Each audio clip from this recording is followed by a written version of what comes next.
Let's finish up this paper mache moon, shall we? After I let my shredded newspaper soak for about a day and a half, in small batches, I scooped out a little paper and added a little water, then blended it up with my blender stick. This part can get a little messy, so I went ahead and grabbed an apron. I squeezed out as much water as I could and added in my flour water mixture until I got the gooey consistency that I wanted. To the craft room! We have a visitor.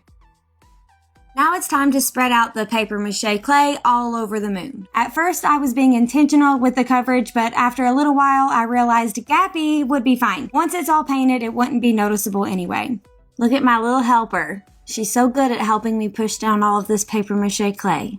She's not getting in my way at all.